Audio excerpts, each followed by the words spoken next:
Laura, the name my husband Ethan once spoke with a tenderness that wrapped around my heart each morning. His voice soft as a sunrise, promising I was his entire world. On quiet nights, he'd murmur it into my ear, his breath warm, making me feel like nothing could touch us. But tonight, my name sliced through the darkness in a way that shattered that illusion. Not with love, but with a cold, unfamiliar venom that left me breathless. I woke in the middle of the night, the bed beside me cold and empty. Ethan was gone. My first thought was innocent. Maybe he was in the bathroom or downstairs grabbing a glass of water. I rolled over, ready to slip back into sleep, when a faint sound pierced the silence. A low, deliberate whisper sharpened the stillness of our home. My heart thudded as I sat up, every nerve on edge. It was Ethan's voice, careful, controlled, coming from somewhere down the hall. Then words that froze my blood. "She still doesn't suspect anything." My breath caught as if an invisible hand had clamped around my chest, squeezing out the air. That nagging unease I buried. The way Ethan would hastily lock his phone when I entered the room. The vague excuses about late nights at work. It surged back, a tidal wave of doubt and fear crashing over me. My hands trembled as I slipped out of bed, my bare feet meeting the icy wooden floor, each step amplifying the dread pooling in my stomach. I followed the whispers to the door of his home office, where a sliver of light spilled through the crack. Pressing myself against the wall, I held my breath, straining to hear more, my pulse a deafening drum in my ears. "Yeah, I've already transferred it," Ethan said, his voice low, calculated, like a predator stalking prey. "It's going as planned. Almost done." My throat tightened until I could barely swallow. "Transferred? What? Almost done with what?" My heart pounded so loudly I feared he'd hear it. Then footsteps. Panic surged, and I hurried back to bed, pulling the covers over me just as the bedroom door creaked open. Ethan slipped in, moving with the ease of someone who hadn't just been plotting in the shadows. I shut my eyes, forcing my breathing to stay even, pretending I was asleep, though my mind screamed with questions. The mattress dipped as he lay beside me, his steady breaths, a cruel mockery of the chaos tearing through me. He was hiding something sinister, and it had everything to do with me. The next morning, while Ethan slept, I crept into the kitchen, my phone trembling in my hands. I'd never paid much attention to our finances. Ethan always handled the bills, investments, and savings, and I trusted him blindly. But today, that trust felt like a noose. I opened the banking app, my eyes scanning the transactions. Each number a stab to my heart. For bills or investments. The money was just gone, vanishing into a void I couldn't comprehend. Checking the bank account this early, Ethan's voice sliced through my thoughts. I turned to see him leaning against the doorway, rubbing his neck with a sleepy smile that didn't reach his eyes. But when his gaze flicked to my phone, a shadow of tension crossed his face, fleeting but undeniable. "Just randomly checking," I said, forcing my voice to stay steady despite the storm raging inside. "There are a few withdrawals I don't recognize?" He sauntered over, pouring himself coffee with a casual air that felt rehearsed. "Oh, those just some small investments I forgot to mention." He took a sip, his eyes avoiding mine, his smile a thin veneer over something darker. I searched his face for a crack in his mask. But Ethan was a master at deception. His charm, a weapon I'd once fallen for. I nodded, pretending to accept his lie, but a new emotion stirred within me. Not just doubt, but a chilling certainty that he was betraying me in ways I couldn't yet grasp. That evening, I watched him like a hawk. He was texting constantly, always placing his phone face down as if guarding a secret. He'd step outside to take calls, his voice hushed, laced with urgency he didn't want me to hear. Then my chance came. Ethan stood, announcing he was going to shower, and did something he'd never done before. He left his phone on the table unguarded. My heart raced, but I forced myself to stay calm, counting the seconds until I was sure he was gone. I picked up the phone, my hands trembling as the screen lit up with a new message. "Send her Ilya Morrow. Message, just make sure she stays in the dark. Almost done." My grip tightened, my pulse stopping for a moment. Ilya Morrow, who is that? And what did almost done mean? A cold dread washed over me, sinking into my bones as I set the phone down. The sound of the shower, a distant hum. Ethan wasn't just hiding something. He was plotting against me, and his plan was nearly complete.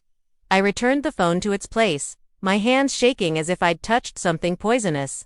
The words burned in my mind. Just make sure she stays in the dark. My husband, the man I'd vowed to love forever, was orchestrating a betrayal that threatened to unravel my life. I studied my breath, the water still running in the bathroom. I had minutes to act to protect myself before he returned, before his plan could tighten its grip. The next morning, Ethan acted as if the world hadn't shifted beneath my feet. He set a cup of coffee in front of me, his smile warm but hollow, a performance I now saw through. "How's work going?" he asked, his concern dripping with falseness. Each word, a reminder of his deceit. I forced a weak smile, my heart heavy with the weight of what I knew. "Fine," I said, my voice barely above a whisper, every fiber of my being screaming to confront him. But I held back, knowing I needed to be strategic.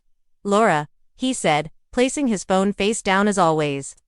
"I think we should reorganize our finances a bit, just as a precaution. You never know what life might throw at us." My eyes narrowed, but I kept my voice calm, masking the fury building inside. "What do you mean?" "We should consolidate our assets," he said smoothly, each word carefully chosen. Like a chess move in a game, I hadn't realized we were playing. "If anything happens, it'll be easier to manage. I'll handle the paperwork. All you have to do is sign." My grip tightened on my coffee cup, the warmth doing nothing to thaw the ice in my veins. I'd been waiting for this moment, sensing his plan unfolding like a trap. He thought he could manipulate me, make it sound like a simple step, but I wasn't naive. I smiled, nodding slowly, my mind racing. "Sounds reasonable. Can you show me the documents first?" A flicker of surprise crossed his eyes. He hadn't expected me to agree so readily, but he recovered quickly, nodding with a practiced ease. "Of course, I'll have them ready soon." I didn't wait for soon. As soon as Ethan left for work, I called Anna, my lawyer and best friend from college, my voice trembling with urgency. I couldn't let him outmaneuver me. I needed to protect myself before he made his next move. As I poured out everything, the whispers in the night, the mysterious withdrawals, the chilling message from Ilya Amaro, Anna listened in silence, her calm anchoring me. When I finished, her voice was steady but urgent. "Laura, you need to move your assets immediately." I'd been thinking it all night, lying awake as Ethan slept. Beside me, his presence of betrayal in itself. Hearing Anna say it solidified my resolve, turning fear into action. "We LL set up a trust," she continued. "Transfer everything of value into your name under it. Ethan won't be able to touch a cent." "Do it," I said, my voice firmed despite the fear gnawing at my heart. The weight of losing everything I'd worked for pressing down on me. In less than 3 days, we finalized everything. The apartment savings accounts, investment shares, all were protected, locked away from Ethan's reach. No matter what he tried, he couldn't take anything from me. 4 days later, he came home early, sitting across from me with an air of importance, his eyes glinting with a confidence that made my stomach churn. I knew the moment had arrived. "Laura," he began, placing a stack of documents on the table, his voice measured. "We need to have a serious talk." I eyed the papers, my heart steady despite the storm of emotions within. I was ready. "What is it?" "I want a divorce," he said, his voice calm rehearsed, as if he'd practiced the words 100 times. "I think it's for the best. We've grown apart. I don't want things to get more tense." I raised an eyebrow, showing no surprise, though my heart ached at the finality of it all. "Really?" He hesitated for a split second, a crack in his facade, then pressed on. "Yes, it's better this way." I stayed silent, letting the moment stretch, letting him feel the weight of his own words. Then I pushed the papers back toward him. "Before we talk about this, there's something you should know." He frowned, his confidence wavering. "What is it?" I met his gaze, my voice clear and deliberate, each word a dagger. "I've already moved all my assets." The air thickened with tension, heavy as a storm cloud. Ethan froze, his eyes widening, his jaw tightening as the realization hit. "What? You can't take anything from me anymore?" I continued, my tone unwavering, though my heart pounded with a mix of fear and triumph. "Everything is legally protected. The apartment, the savings, the investments, they're all secure." Ethan was silent, his face twitching with barely contained rage, his hands clenching into fists. He hadn't seen this coming, and the shock in his eyes was a small victory. I stood, meeting his stunned gaze with a calm smile. Though inside, I was trembling with the weight of what I'd done. "You were right about one thing, Ethan. No one can predict what's going to happen." He didn't respond, but I could see his mind racing, calculating his next move, searching for a way to regain control. It didn't matter. The power had shifted, and for the first time, I was the one holding the cards. Ethan didn't speak for a full minute, gripping the divorce papers so tightly his knuckles whitened. His anger was palpable, a storm brewing behind his eyes, but he fought to maintain his composure, as if he still held the upper hand. I adjusted my coat, my heart pounding with a mix of triumph and lingering fear, the weight of his betrayal still heavy in my chest. If there's nothing else, I think we're done here. He took a deep breath, forcing a smile that didn't reach his eyes, a predator cornered, but still dangerous. We'll see each other in court, Laura, he said, his voice low and sharp, cutting like a blade. And you won't get away with this, easily, I smirked, holding his gaze, refusing to let him see the flicker of fear his words sparked. Then go ahead and try. I walked out of the living room, a surge of victory coursing through me, but I knew the battle was far from over. 3 days later, a thick envelope arrived from Ethan's lawyer. A formal divorce petition demanding half of all assets, including my apartment, 50% of our joint accounts, and even a monthly allowance, claiming I'd forced him to sacrifice his career for our marriage. I laughed bitterly, the audacity of his lies, cutting deeper than I expected. Ethan had never sacrificed anything. I had carried the financial weight of our life together, pouring my heart and soul into our shared dreams, while he schemed behind my back. He'd lost nothing, yet he wanted everything. I called Anna immediately, my voice trembling with a mix of anger and determination. We've got a problem, I said, flipping through the stack of papers. Each demand a fresh wound. She chuckled softly, her call a lifeline. Let me guess. Ethan's not backing down. Of course not, I sighed, my fingers tracing the edges of the documents. He wants half my assets, the apartment, and support payments. Anna scoffed, her voice dripping with disdain. He actually thinks he has a shot. No, but he'll try to wear you down with every trick he's got. Then we fight, I said, my voice steady despite the knot of fear in my stomach, the weight of his betrayal pressing harder with each passing moment. It's time we show him he picked the wrong opponent, Anna replied, her tone fierce, igniting a spark of hope within me. 4 days later, Anna and I sat in her law office, poring over the case file. Every detail a reminder of the life I'd thought I'd built with Ethan. He doesn't stand a chance, she said, setting the folder down with a decisive thud. You transferred your assets before he filed. Legally, he has no claim, and the support request, he has no grounds. Your income was always the primary one. I exhaled, relief mingling with the unease that had become my constant companion. Then my phone buzzed, the screen lighting up with a message from an unknown number. Be careful, Laura. Ethan doesn't play by the rules. A chill ran through me, my heart racing as I stared at the words, but I pushed the fear aside. I couldn't let it derail me. 3 days later, something shifted at work. Coworkers gave me strange looks, their whispers trailing me like shadows. I thought I was imagining it. My nerves frayed from sleepless nights until my assistant Rachel walked into my office, her face tense with worry. There's something you need to see, she said, placing a printed sheet on my desk. It was a post on an anonymous forum. A CFO embezzling company funds to hide money from her husband during a divorce. Can someone look into this? Below, dozens of comments, one chillingly specific. I know who it is. Laura at my name, out there for the world to see, twisted into a lie that could destroy everything I'd worked for. Rage burned in my chest, hot and unrelenting. Ethan's behind this, I said coldly, my voice steady despite the storm inside. Rachel nodded, her eyes filled with concern. No doubt if this spreads, it could ruin your reputation. I took a deep breath, forcing calm, though my hands trembled with fury. I couldn't let Ethan destroy my career. The one thing I built with my own strength. I need to see Anna now, I said, grabbing my phone. Determination drowning out the fear. We're not letting him get away with this. That evening, I met Anna and poured out the latest betrayal. My voice shaking with a mix of anger and hurt. She frowned, her eyes narrowing. He's trying character assassination. He wants you to lose your cool and make a mistake. I won't, I said, my voice firm, though my heart ached with the weight of Ethan's relentless attacks. What's the plan? Anna's eyes glinted with resolve. First, we send a cease and desist letter. If he spreads one more lie, we sue for defamation and intentional damage to your reputation. I felt a spark of hope, a fire igniting within me, burning away the fear. Ethan thought he could break me with lies, but he was wrong. I nodded, my jaw set. Let's do it. 3 days later, in Anna's office, she slid a document across the table, her expression grave.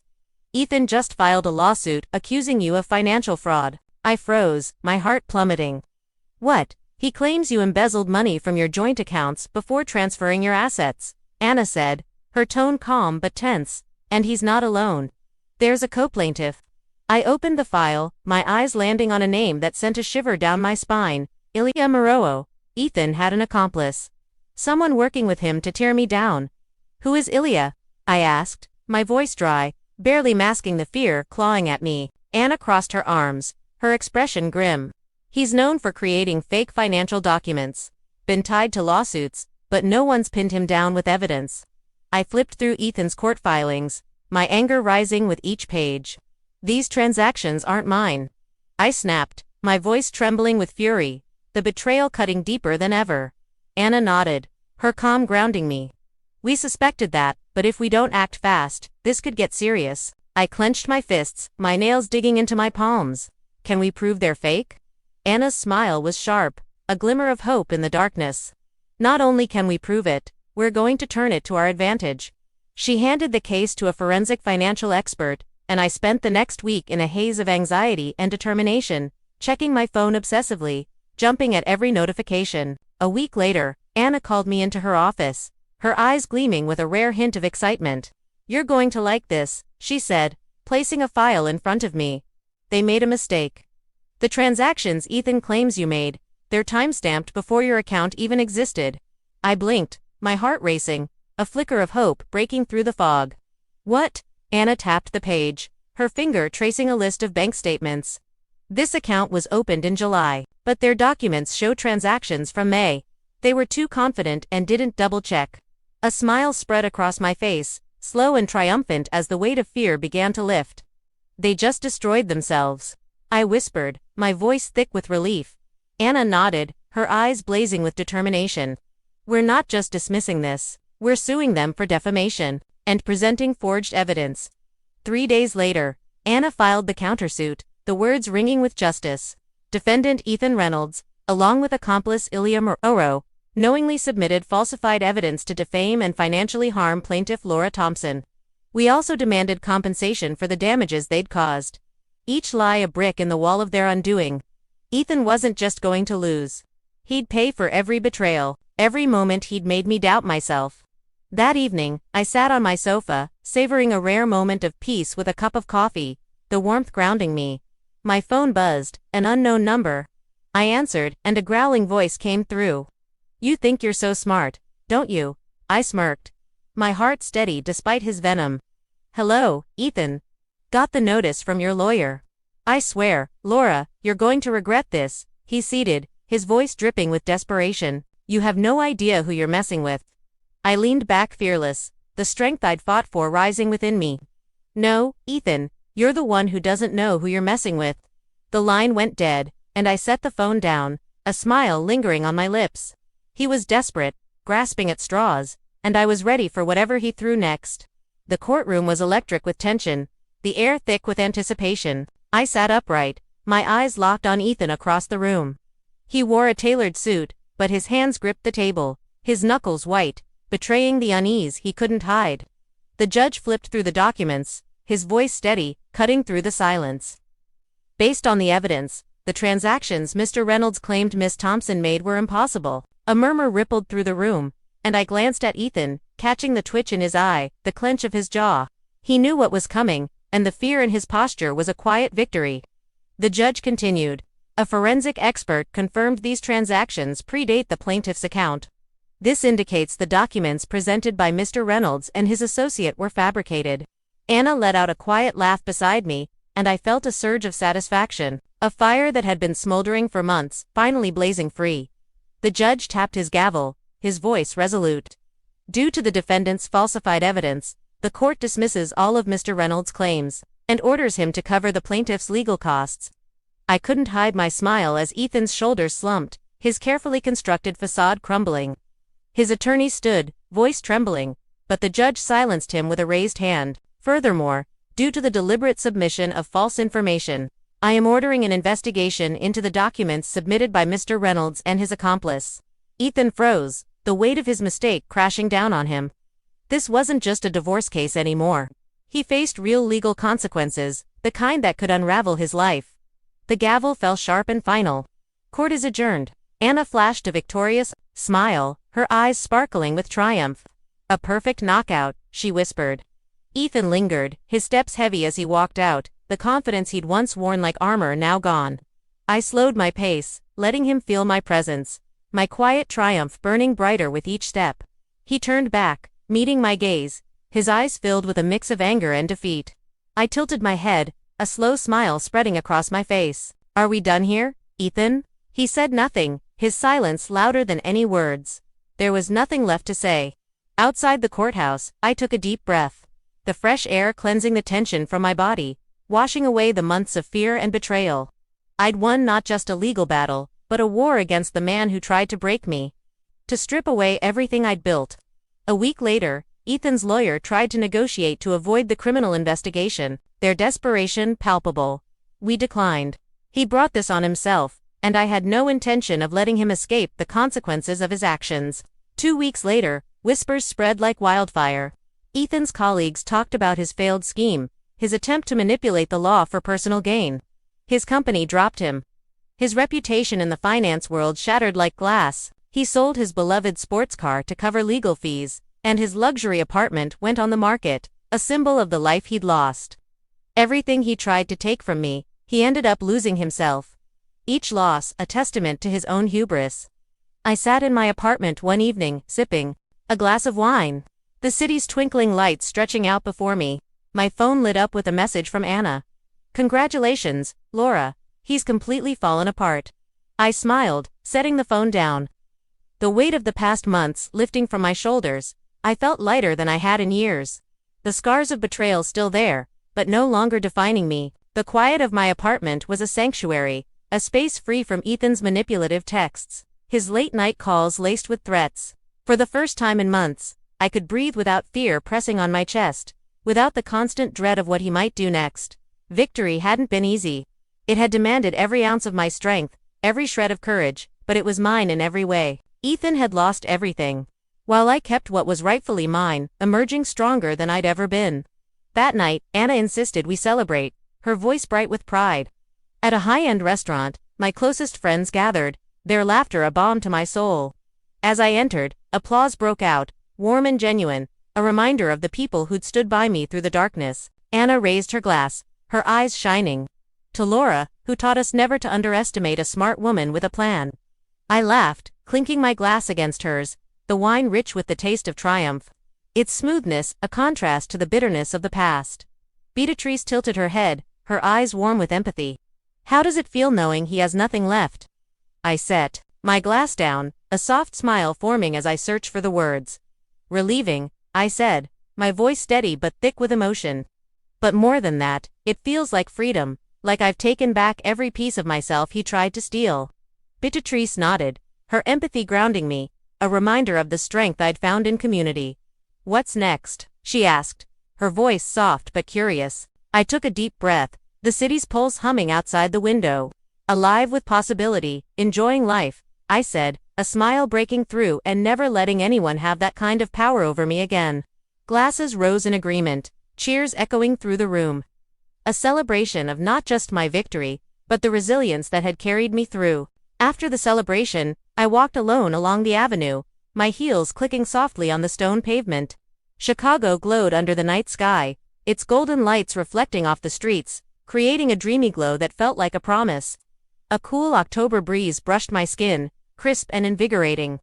And I pulled my coat tighter, not from cold, but to savor every second of this freedom, this moment of being wholly my own. My phone buzzed, an unknown number flashing on the screen. This isn't over, I smirked, recognizing Ethan's desperate last grasp at control.